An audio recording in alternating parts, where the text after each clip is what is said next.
Recording started. Okay. Oops. Now people.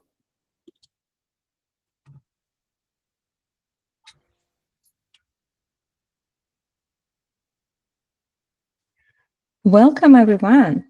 Thanks a lot for joining us on this beautiful Saturday. I see sun outside. Hey, thank you so much for joining us. Okay, so for everyone who joined us for the first time, I hope to see new faces here. Let me share with you a few words about Women Coding Community. So Women Coding Community have a mission, a goal to build a safe environment for women to thrive in tech. Our mission, empowering women to be at the forefront of technology and innovation, and our vision to empower women in their tech careers through education, free lectures like this, Summer Bootcamp, through mentorship. We have mentorship program. Please check out on our website. Through building community for you in Slack group. You can join our Slack and you can find out a lot of channels and you can find so much more support there and other career services. So we provide workshops, events like this, online events, in-person events. So we provide so many things to move you further and to raise awareness for more inclusive industry practices. We have code of conduct in 2 words. Please be nice to each other. If you see that something went wrong, if you feel uncomfortable when you talk with someone, please let us know. We will sort it. We have so many projects that you can find out on our website or if you join our Slack group. We have mentorship program, we have book club, we run many programs every month. And also we have mock interviews that we will find through this LeetCode summer group. We have a platform that's basically built our website. And if you'd like to gain more experience as committer to open source project like Women Coding Community, we will be happy to see you. And this program is about starting LeetCode study groups as well. So we will solve a lot of tasks here. And you can find support in Slack as well. We will mention it again. We'll start tomorrow system design track. Thanks to Lilia, we was waiting for it for a lot of time. And now we're starting it. We right now have LLM track. So as soon as you join Women Coding Community, you will find out so many things there. And to run all this, we need more volunteers. We entirely volunteering community. So all people who build this community, we all volunteers. We all give us all our free time for this, to build it. If you're interested to join us as a volunteer and help us to build this community, you're always welcome. So please go to our website, ask us in Slack, and even you can ask me directly if you want to volunteer for some program. We have a lot of benefits for volunteers. First of all, you join amazing people, amazing team, and you can build a lot of super cool connections with this and maybe even find new friends. It's basically something that company can notice, and we have amazing experience. For example, Silk, she volunteered for this track as well, and she shared a lot about Women Coding Community, and she lead our book club, and she found new job basically through Women Coding Community. So it's nice perk on your CV, and it's indeed give you recognition across industry. And for volunteers, we give out tickets for conferences, first of all, for volunteers. And of course, if you join us, if you help us to run events, programs, you get unforgettable emotions. So thank you so much for listening to this, and don't hesitate to go to our website, to our Slack. Please join us. Okay, before we will continue, I want to stop presentation, and I want to see as many faces as possible. On this beautiful Saturday, I would like to do a screenshot with all of these old members who joined us today. Let's see how many things we can do right now here. Okay, please open your camera. You can do whatever you want with your hands. And let me see how I can see all of you at the same time. Yeah, definitely. Okay, just a moment. Yeah, okay. I will do screen this as many as I can see.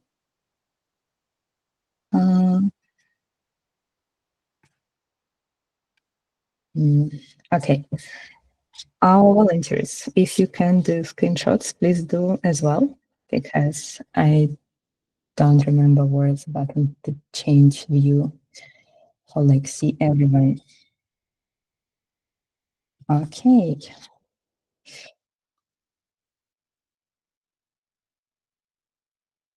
Okay. 1, 2, 3, smile. And yeah. Okay, so that's all that I can do for now. But let's try again.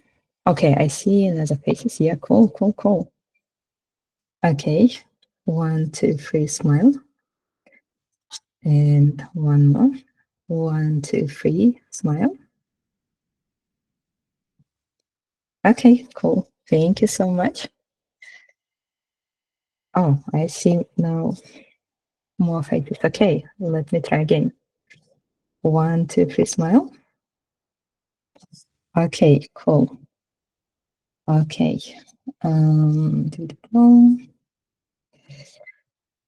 Okay. Thank you so much for opening your camera. Okay, I will do one more because I see one more. I see more. Okay. 1, 2, 3, smile. Cool. Thank you so much for being part of it. Okay, now I will go and share another window.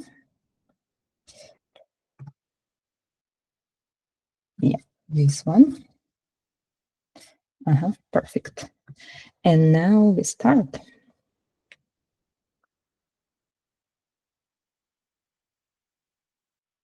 So let me say thank you again for joining our program, our LeetCode Summer Bootcamp. That's how we call it.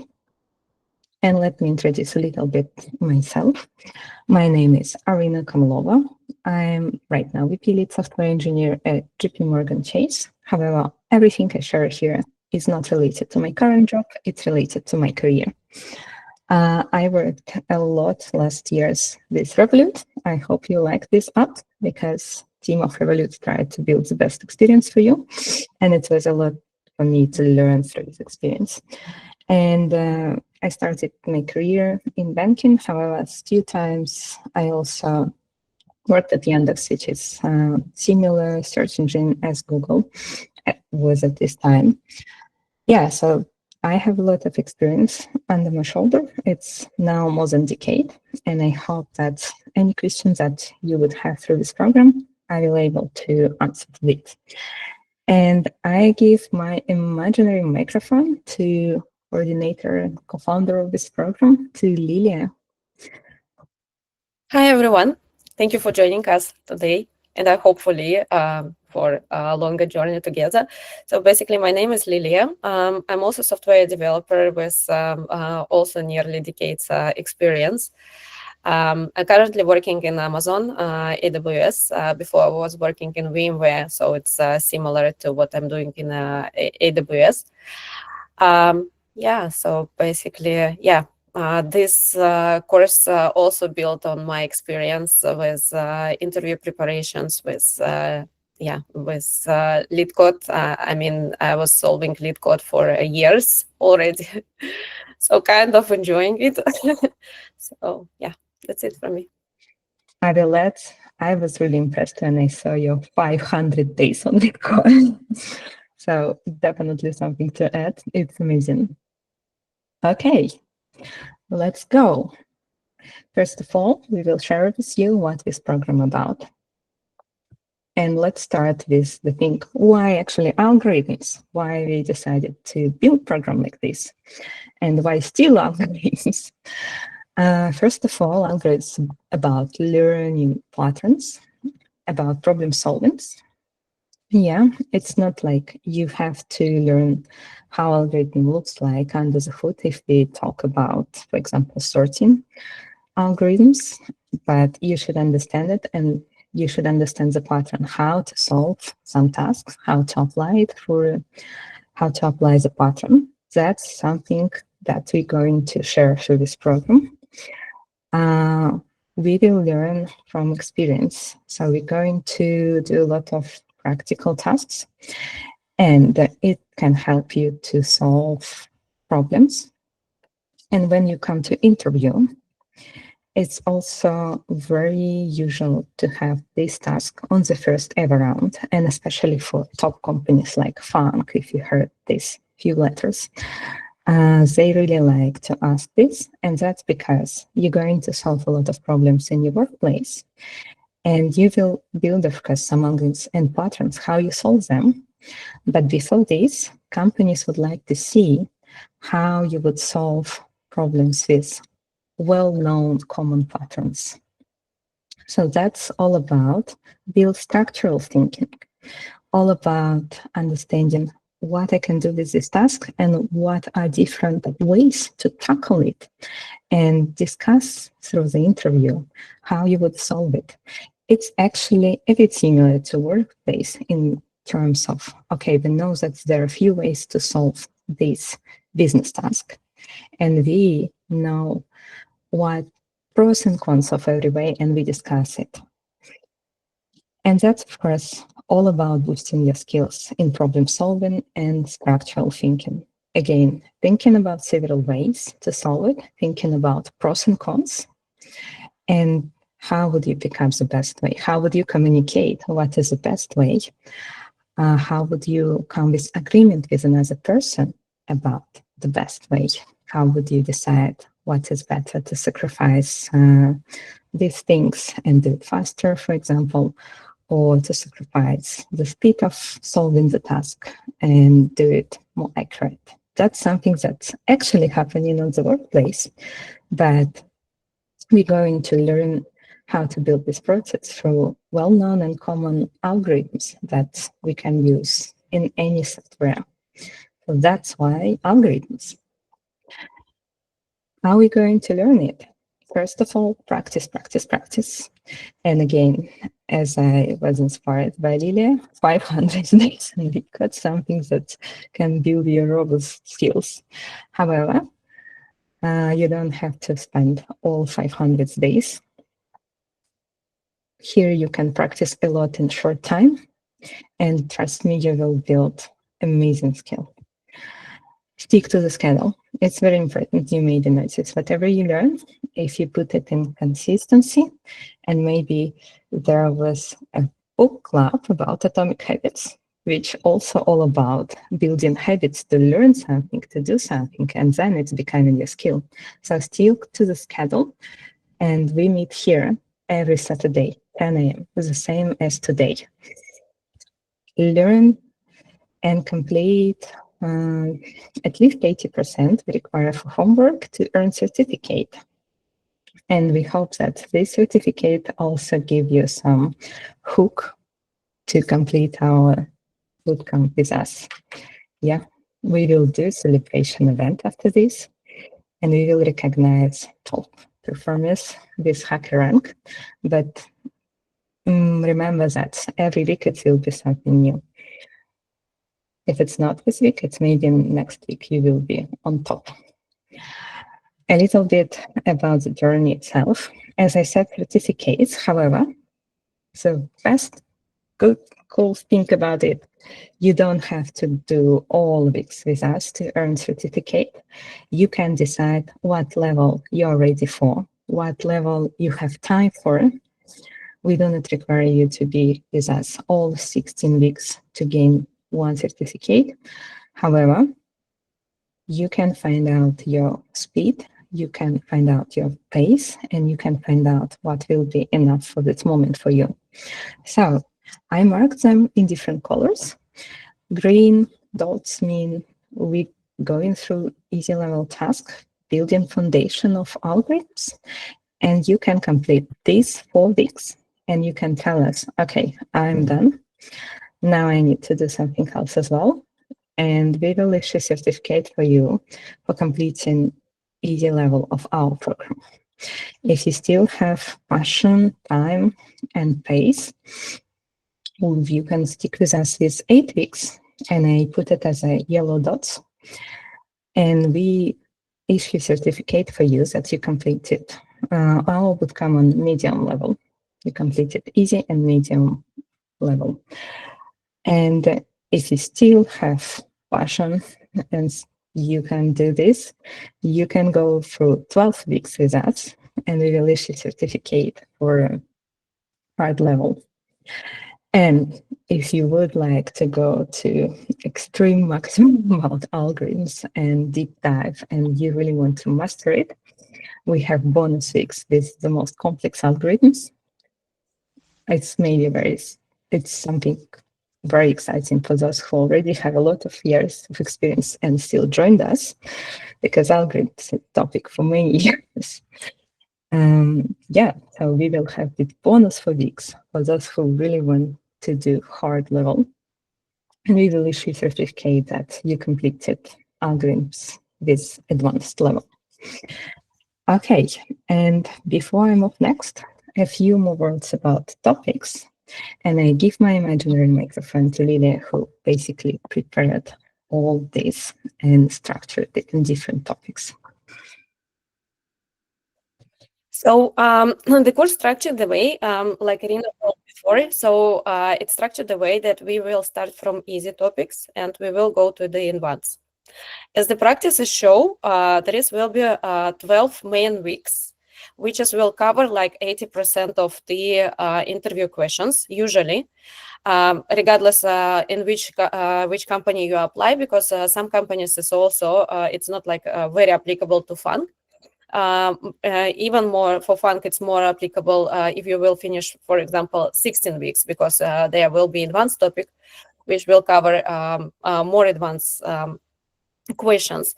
But first 12, so and it will cover middle from junior to senior levels, and all the topics is quite the whole topics was curated in the way that you will start from one topic and it will be linked to the next week.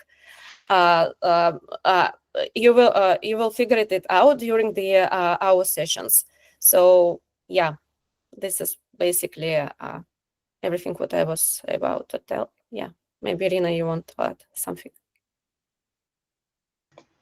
No, that's perfect. A little bit about the format of our session. We start with learning patterns. We will give you a lecture where we will share, for example, binary search. What is it? You saw it on the slide, like what is it? You will learn it, why it's this complexity, and how what tasks basically fall in for this pattern, how to understand, oh, these tasks, it looks like it's about applying binary search. Yeah. Then we're solving tasks in breakout rooms.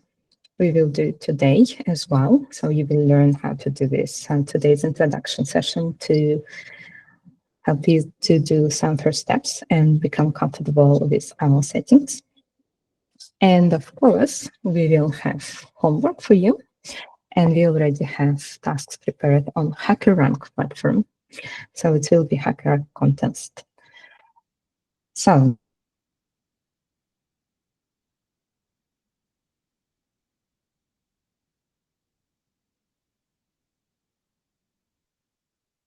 Irina, I'm not able to hear you. Is it only me or someone else? No, I think you're on mute. sorry. Yeah. Okay, I will. Sorry for this. So let me share about the format of our session. We will learn patterns, and we start with lecture of the pattern. For example, binary search. You already saw it on the previous slide. We go through the task, and basically you find out how to see that this task looks like it should be solved with binary search. So we do the lecture, then we go to breakout rooms. Today's session to make you familiar with breakout rooms and with our platform, we will do tasks on HackerRank. And then you will go home with your homework that you complete on HackerRank as well. Even more that we give you every session, before we start with patterns, we revise the homework, which is mean we share the best solution or few ways to solve it. We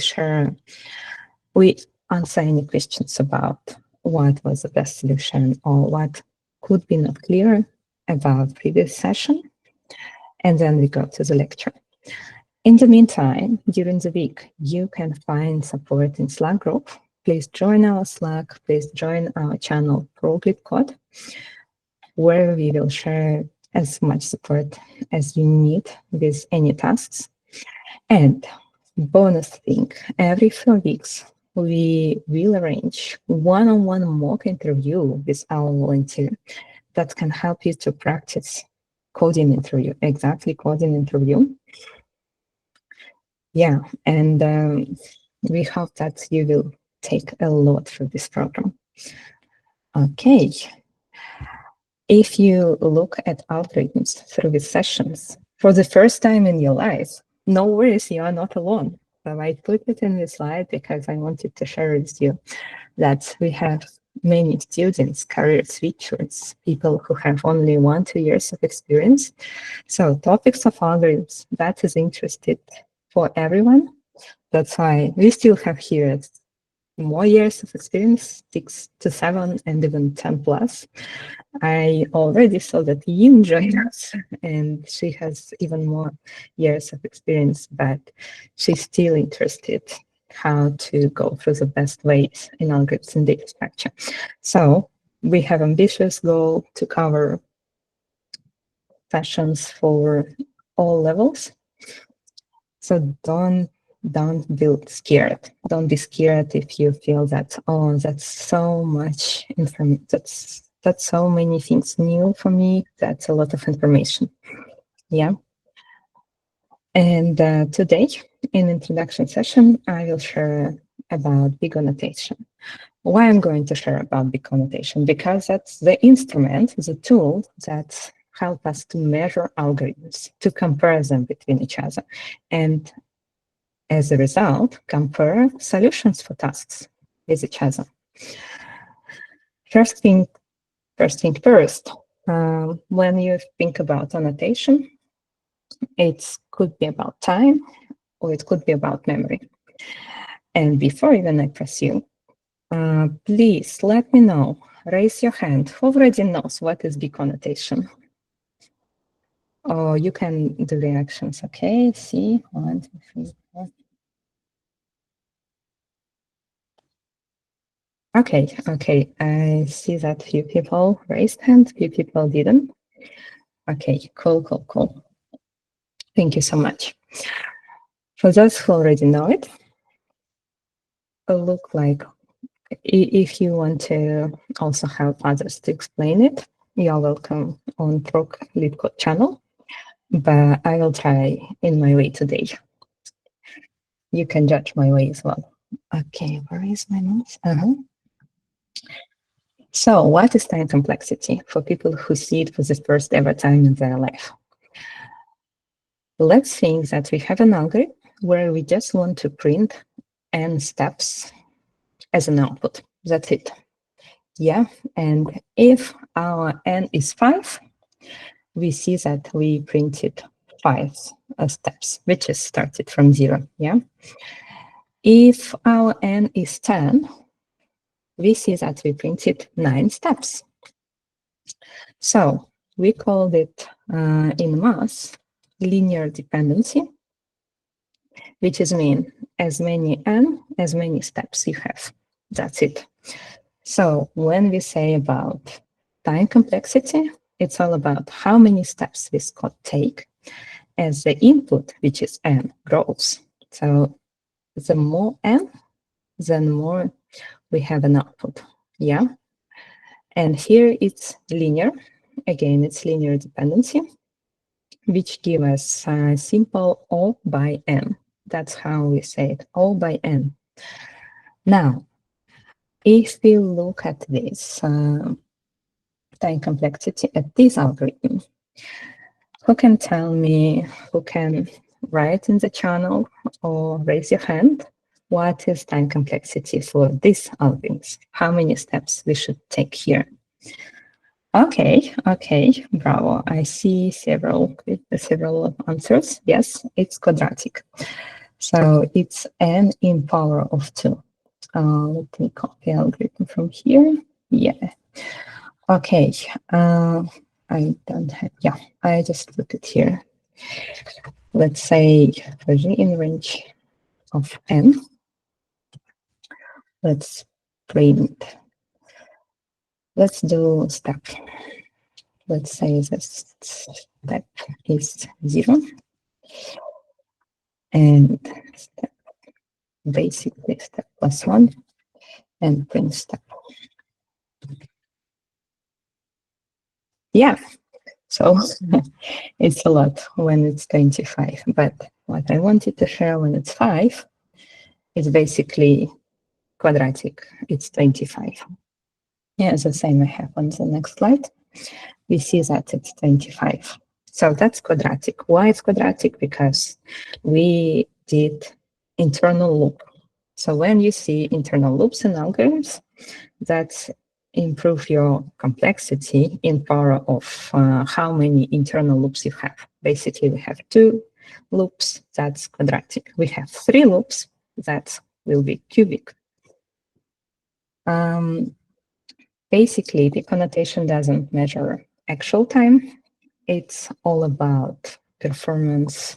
It's all about scale. The more n, then longer it will take. And n could be the number of your users. If you think about real-time problems, if you think about real-life problems, n is our input, is our data, and data can be brought by your users, which is mean the more users you have, then longer it will take. And now you can compare algorithms with each other.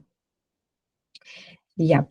And just to go through it again, especially for those who look at this for the first time, linear algorithm, just one loop, just n steps, quadratic algorithm, 2 loops, and sometimes we have algorithms that take constant time, which is mean you don't see n here at all. It's print nums 0, which is mean there is no n. And that's we say constant time. So it does not depend on n at all. Yeah. Now, yeah, let me go through this. I also have a pen here. Turn on the pen. Okay. Let me go with more interactive mode with you today. What is the complexity for find element in array? Please type it in our channel or let me know. Okay. I see. Thanks a lot for answers. So definitely our winner is n. Let's put it now. I put the winner, and the next slide will reveal the truth. I really like the wording that depends on the dimension of array. Okay, find an element in hash table. In Python, it's dictionary. In Java, in other languages, maybe it's hash map, but original data structure called hash table. dictionary and hash map, its implementation in different languages. Okay, I put the winner here. It's constant O by N. Now, if we want to add an element in array,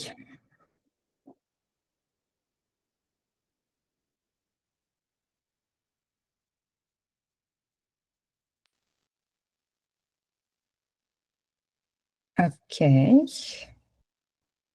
the winner is O by N. Let's put it. Okay, add an element in hash table.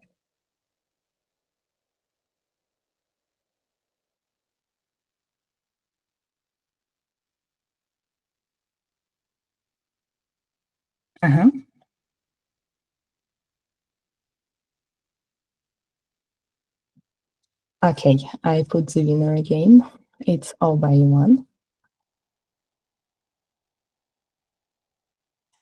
Remove an element from array.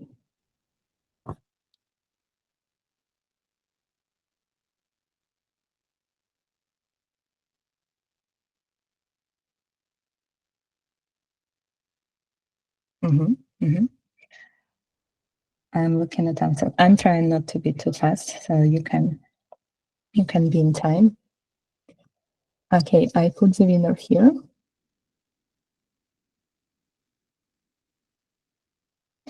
And let's go with last one. Remove an element from hash table.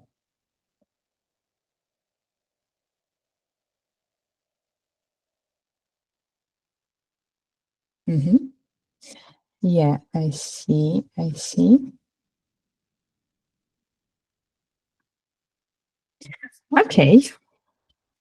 Okay, let's now talk about it. Oh, I put these numbers here. However, first thing first, you can say, actually depends on the language that you use, because in different language implementation could be different. Most of them will be the same in most of languages. Find an element in array.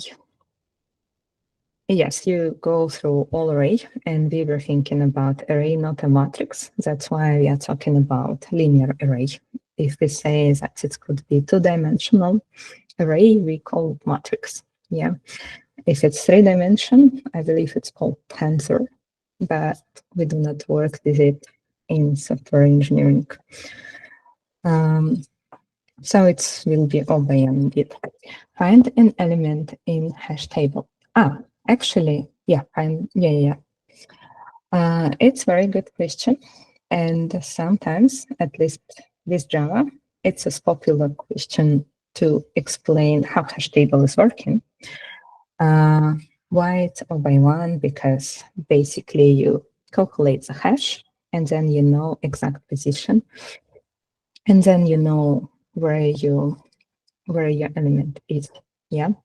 So we say that for lookup it's constant. Add an element in array. I saw answers, and Nikita asked the right one. It depends on position. What is the position of an element that you should add to the array? Yeah. Basically, when we work with arrays, we expect that we add element to tail. So we have the array and we add just to the tail. And when we work with arrays, for most languages, we already know what is this place, the tail. So we just add element. If you go deeper, we call it amortized, because sometimes we need to copy the whole array into another place because we don't have enough memory to put yet another element. However, I wouldn't stress too much about it right now, because it's still to add element at the end. Normally we talk about it, and that's why we say it's constant. If you add an element by exact index, so you need to find first the place where you put it, then you need to do n steps to add element exactly at this point, and then it's becoming O by N. So I saw a lot of O by N, and the winner was O by N. So that's indeed, first of all, depends on position. Add an element in hash table.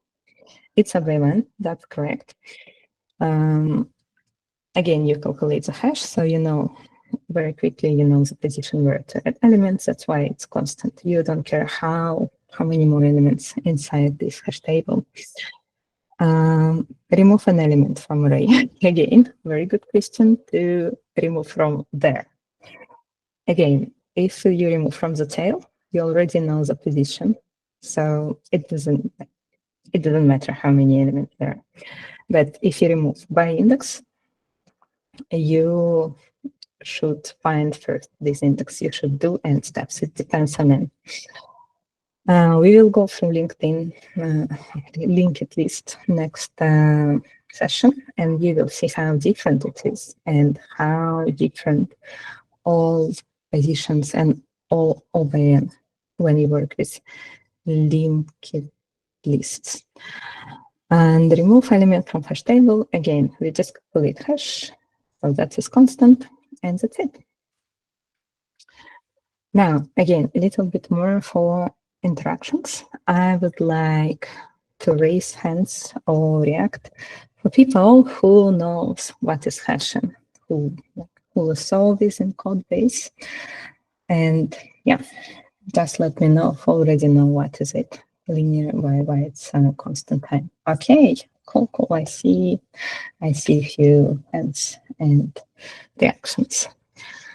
Okay, we move here in this table from the fastest one to basically the slowest one. So next being, it's not n, it's basically logarithm by m. It's faster. And again, please raise hands or react. Who knows what is binary search already? Cool. I see. Cool, we have people who knows about it. Okay, the next one is linear. We showed it. Then sorting. Again, type in our channel what sorting algorithms you know. It also will be good for us to know.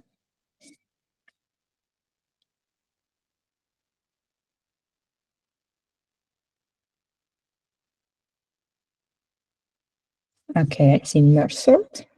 Quickly come to the mind as well. Insertion merge sort, quick sort, bubble sort. Brilliant, thank you. Yeah. The question was just sorting algorithms you are aware about. Like you maybe already read about them or you tried to implement them. Oh, radic sort. That's cool. Thank you, Rachel. Selection sort, team sort. I don't know what is team sort. Okay, good. Quadratic dependency, it's basically when we go through two-dimensional array, which is matrix, and cubic. It's maybe still matrix, only 2 dimensions. However, we do something else inside, which also require more steps to search, for example. Do searching inside matrix. If you say again, for those who see this for the first ever time in their life, don't be too stressed. It feels like a lot. However, through this bootcamp, you will solve tasks, you will learn different techniques, and the more you solve, the more familiar you are with annotation. Now, again, if you think about performance, if you think about real-time programs, if you think about our work, it's about predict performance, yeah? We have these algorithms, they took that much time because they depend on n and n again, quadratic and cubic n. Now, our load is growing up. What are you going to do when it will be 1 million of users? Yeah, we need to predict it, and we may find out that, oh, actually we can use memory instead of do these complex computations every time, and then we sacrifice memory, but we can improve our time and we can avoid disaster. if you don't know what is fail whale, that's happened in Twitter, Google this, and under the hood it's because it was quadratic dependency. There was so many steps to calculate that it failed. And as I mentioned, cache. Sometimes you maybe heard about this technique. Instead of do calculation, you put the answer in cache, and then you just get the answer from this, which is mean you start to use memory, a part of calculation, a part of time. And we will go to this quickly. But again, just to compare our notations, let me find where is my pen. Yeah. So when we speak about constant, again, we don't care what is, oops, sorry, what is our input. We just know that it will be the same all the time. Yeah. And if it depends only on n, we call it linear. This is this one. Yeah. But if we can do faster, we do something like binary search, which is log n. Yeah. So we go in here even faster than n. Log n is faster than n. And if we have to do this quadratic, we see that as much more users, you can think always about your clients, your users, then more we have it, then more we grow. Yeah. So here we will be significantly bigger than we could have just linear algorithm. And if it's cubic, it's even more. Yeah. And we also have one thing that's called exponential, which is 2 in power fn. Sometimes some algorithms you can find out that they're extremely slow, so they go very quickly in out of time. Yeah. Okay. Let's go to the next slide, which is again about comparison. How we calculate it. Basically, we told us like it's not about calculation, about memory. However, we do benchmarking tests. For example, right now there are so many tools like Grafana, New Relic, a lot of metrics that can give us exact time, how much time our algorithm takes. And now, when we know algorithms, when we know dependency, when we know O by N, we can say like, okay, for these users, it takes that much time. If we have 100x more, then it will take so much more time. For example, if we say about linear, we say that it's about 3 hours, it's fine. But if we have quadratic dependency under the hood, it will take us half a year to do calculation. Yeah, definitely not something that we can allow. Okay, good. And maybe last question from my side today. What is the complexity of algorithm to find maximum or minimum element in array?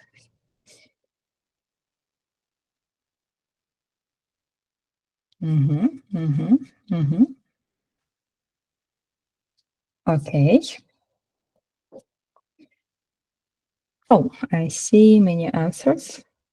That's basically all about O by N. Okay, good start. It's yeah. I think if it's sorted, it will be constant, not log n. But if it's not sorted, we're telling about not sorted array. It's O by N indeed. So why again it's O by N? And that's how we see it for the first time. We defined what could be the maximum, what could be the minimum. It could be first element, but they're not sorted, we don't know yet. And we go through all elements in array. So for every single element, basically we do n steps, where n is number of element in our array. That is why it will be O by N. Yeah. Okay. So if you again, see, for the first time, you don't know why binary search is log n or what is exponential complexity. There was 3 years ago a lecture that I already gave, and it covered even more under the hood algorithms and annotation, and again explain through using pen why it could get this complexity, why it get this complexity. So do not hesitate to look at this. And now we move to memory complexity. Okay. The idea, as I shared about cache, is the same, that sometimes we put elements in memory. Yeah, and if we put elements in memory, we now start to use memory. And how we predict it? We predict it in the same way as we predict what complexity for, what complexity will be for input, which is n. Sorry.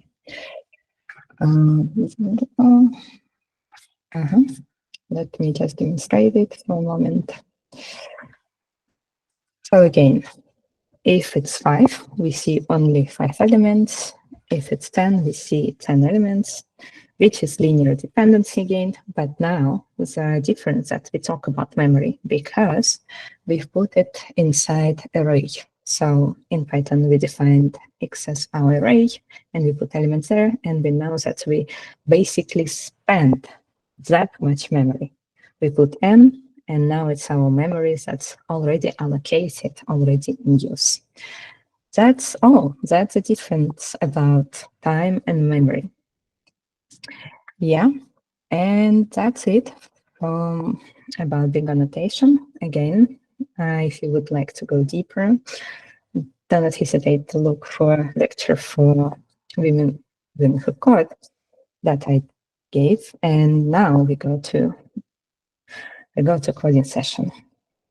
Before I go for this, few words about 2 topics where we start: arrays and strings.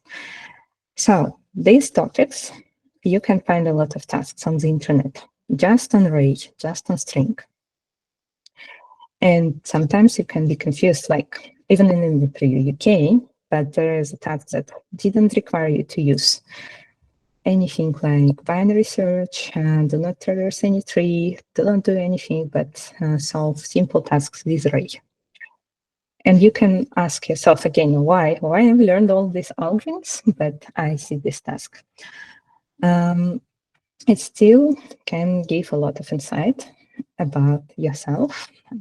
It's all about checking how you're comfortable with basics and with basics of the language that you picked up to solve this task. Is it Java? Is it JavaScript or Python? So it's maybe a very simple algorithms like moving elements inside the array, yeah? Again, finding maximum and minimum. However, it shows how you're comfortable with language. And to check the best, you take the paper, white paper, take the pen, close all devices, and put it. And before like that, that's how we prepared for interviews. Because before lockdown, just 5 years ago, right? We had whiteboard sessions. We came to the room, we took the pen and we draw all these algorithms, especially if it's foreign companies. You basically come to on-site interview, even to another city, another country, and companies did issue visa for this. Could you remember this 5 years ago? I traveled by myself like this. I was for the interview and it was whiteboarding. So basically you take your pen, you go to the whiteboard and you draw the algorithm. And my personal opinion, we might return to this because now it's becoming harder and harder to understand if the person really understands what they're writing. Yeah, but don't tell anyone. Yeah, so basically you can practice the syntax and how do you solve very simple tasks if you're really comfortable with syntax, if you remember all these manuals, like what exactly to use, very basic things. When you're programming a lot for many years, you already do it on automatic mode. But if you carry a student, you just should go through this. You really practice and practice and practice, and then it's becoming automatic mode. Yeah. The same for strings. Different languages have different tools, I would say, different syntax to iterate, to work with, interactively work with string. And it could be simple things like what is the length of string, how to merge the strings, what is the complexity again, because different languages have different tricks about it. So these things are nice. It's nice to have habits to practice even that small tasks as coding habits, yeah, just because that's a bit more quicker, put you in automatic mode where you just know how to use strings, how to know arrays, especially if you learn new language. You can practice a lot just language. Do not trick yourself like, oh, I need to do specific projects, etc. You can just solve tasks, and it's problem solving. It's being familiar with language, to love this language, to understand how it works. That's what you can do just for fun as well. Okay, now I stopped talking finally, and this is a link to our first ever contest, this HackerRank. We called it 0 because we are software engineers, week 0. Yeah. So we encourage you to go through this link. You will see intercontest, and you have to intercontest. And yeah, I think here we can also stop recording, right? Because now we go to interactive mode. Okay,